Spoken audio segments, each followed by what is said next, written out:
जय श्री हरि। श्री हरि की अद्भुत कथा में आप सभी का स्वागत है। आज हम सुनेंगे श्रीमद् भागवत सुख सागर के तृतीय स्कंद का 12वां अध्याय। यह अध्याय हमें बताता है कि भगवान की इच्छा से किस प्रकार सृष्टि की रचना हुई थी। तो आइए इस दिव्य यात्रा को प्रारंभ करते हैं। भगवान की कृपा से ब्रह्मा जी प्रकट हुए। ब्रह्मा जी ने जब चारों तरफ देखा तो उन्हें केवल जल ही जल दिखाई दिया। वे चिंतित हो उठे, मैं किस प्रकार इस संसार की रचना कर सकूंगा। तभी अंतर्यामी भगवान विष्णु की वाणी सुनाई दी, हे ब्रह्मा, तपस्या करो, तभी तुम्हें सृष्टि की विधि ज्ञात होगी। ब्रह्मा जी ने दीर्घकालीन तप किया। अंत में उन्होंने भगवान की प्रेरणा से सृष्टि की रचना का कार्य आरंभ किया।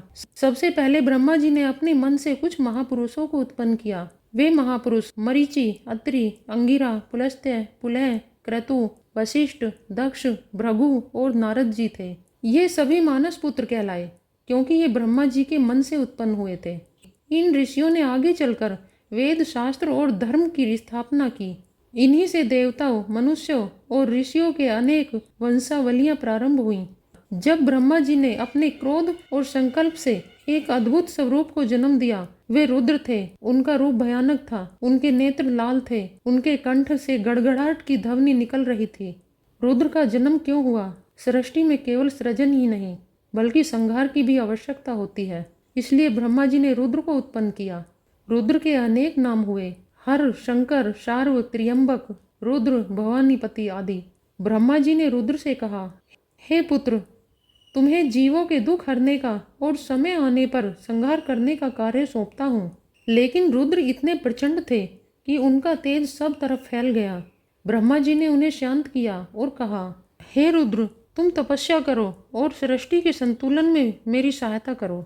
इसके बाद ब्रह्मा जी ने प्रजापतियों को उत्पन्न किया। उन्होंने दक्ष प्रजापति को सृष्टि वृद्धि का कार्य सौंपा। दक्ष के द्वारा देवताओं, असुरों और मनुष्यों की संख्या बढ़ने लगी।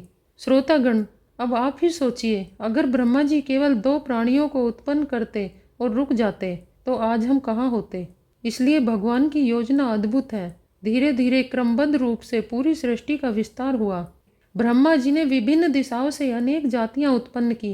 दक्षिण दिशा से प्रजापति, पश्चिम दिशा से गंधर्व और अप्सराएं, उत्तर से यक्ष और राक्षस, पूर्व से देवताओं को प्रकट किया। गंधर्व और अप्सराएं संगीत और नृत्य में निपुण थीं। यक्ष और राक्षस बल और साहस के प्रतीक बने। देवता धर्म और सात्विकता के रक्षक बने।